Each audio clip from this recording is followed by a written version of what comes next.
বিধবা, আমার আমার আমার কি বিধবা হওয়ার বয়স হয়েছে বলে? ছোট থেকে একটাই স্বপ্ন যে আমি আমার বাবার সাথে স্কুলে যাব। বাবার সাথে আমার কোনো স্মৃতি নেই। বাবাকে ছাড়া জীবনটা অসম্পূর্ণ মনে হয়।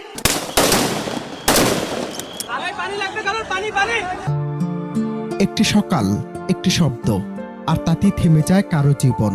কোনো মায়ের বুক হয়ে যায় শূন্য, কোনো নববধূ মুহূর্তে হয়ে ওঠেন বিধবা, কোনো শিশুর মুখে আর শোনা যায় না বাবা ডাক। এটাই ছিল 2024 সালের রক্তাক্ত জুলাই। ছাত্র জনতা সে অগ্নিগর্ভ গণ অভ্যুত্থান যা কাঁপিয়ে দিয়েছিল পুরো দেশ। কোটা সংস্কারের দাবিতে শুরু হওয়া টানা 36 দিনের আন্দোলন মুহূর্তে রূপ নেয় বিস্ফোরক জনজাগরণে। রাস্তায় নেমে পড়েছিল ছাত্র, শ্রমিক, শিক্ষক, সাধারণ মানুষ, একই স্লোগানে, একই স্বপ্নে, অন্যায়ের বিরুদ্ধে বুক চিতিয়ে দাঁড়ানোর সাহসে। ইতিহাস বলে কোনো বড় রাজনৈতিক পরিবর্তন হঠাৎ আসে না, তার পেছনে জমে থাকে দীর্ঘ ক্ষোভ, দুঃখ, বঞ্চনা আর প্রতিরোধের আগুন। সে আগুনই জুলাইয়ের জ্বলে ওঠে দাবানলের মতো। বহু বছর ধরে চলা দমনপীড়ন, অন্যায় আর বৈষম্যের বিরুদ্ধে মানুষের জমে থাকা ক্ষোভ এক সময় বিস্ফোরিত হয়ে তৈরি করে এক অভূতপূর্ব ঐক্য। সেই ঐক্যই বদলে দেয় রাজনৈতিক বাস্তবতা, বদলে দেয় ক্ষমতার সমীকরণ, বদলে দেয় ইতিহাসের স্রোতধারা। জুলাই হয়ে ওঠে প্রতিবাদের প্রতীক, সাহসের প্রতীক আর ত্যাগের এক রক্তমাখা স্মারক। আর এখন মাত্র কয়েক ঘন্টা পর 12 ফেব্রুয়ারি অনুষ্ঠিত হতে যাচ্ছে ঐতিহাসিক গণভোট ও ত্রয়োদশ জাতীয় সংসদ নির্বাচন।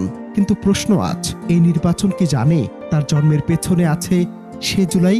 আজ যারা এমপি, মন্ত্রী বা প্রধানমন্ত্রী হওয়ার স্বপ্নে ভোটের মাঠে, তারা কি মনে রাখবে সেই মানুষগুলোর কথা যাদের ত্যাগের বিনিময়ে তৈরি হয়েছে এই রাজনৈতিক বাস্তবতা?